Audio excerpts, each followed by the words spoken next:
आज के हमार गीत बहुत दर्द भरा गीत बा। चला सुना जा। गैला बहारे पिया कहिया तू अइबा हो। गैला बहारे पिया कहिया तू अइबा हो। तोहरे ये खातिर राजा ढर के मोरया सुइया हो।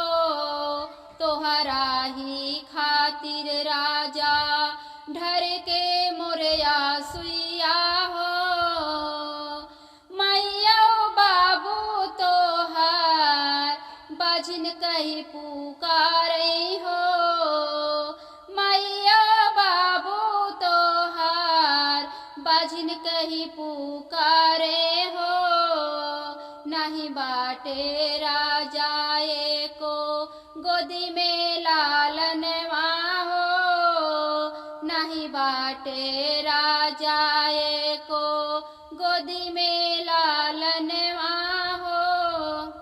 गैला बीद सवा राजा कहिया तू अइबा हो।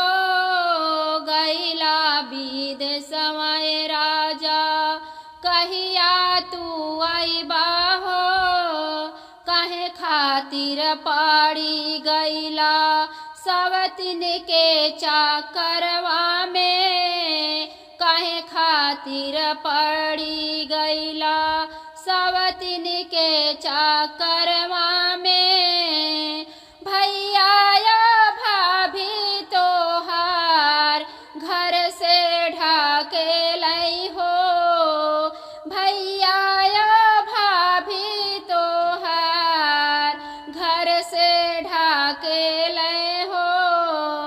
अब नाही सहलो जाता सब करा बतिया हो। अब नाही सहलो जाता सब करा बतिया हो। छोड़ा नौकरिया ये राजा घर चलाया हो। छोड़ा नौकरिया ये राजा घर चलाया हो।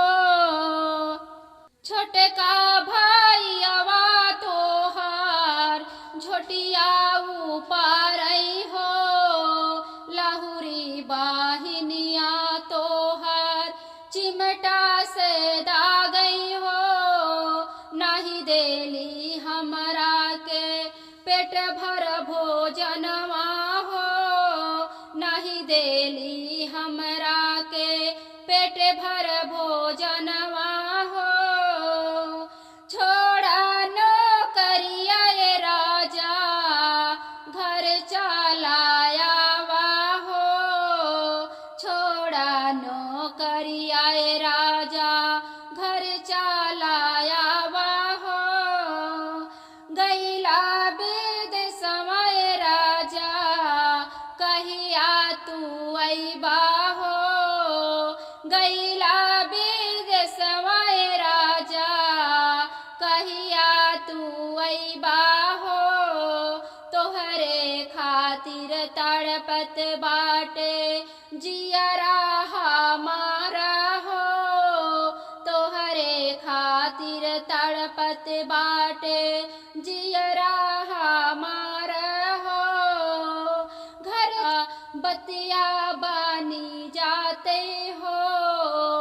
घर चलाया उताए राजा बतिया बानी जाते हो। केहू नाही मनते हमरा के गावा दसवा हो। कैसे संतोषवा करी आवेला रोवाई हो। कैसे संतोषवा करी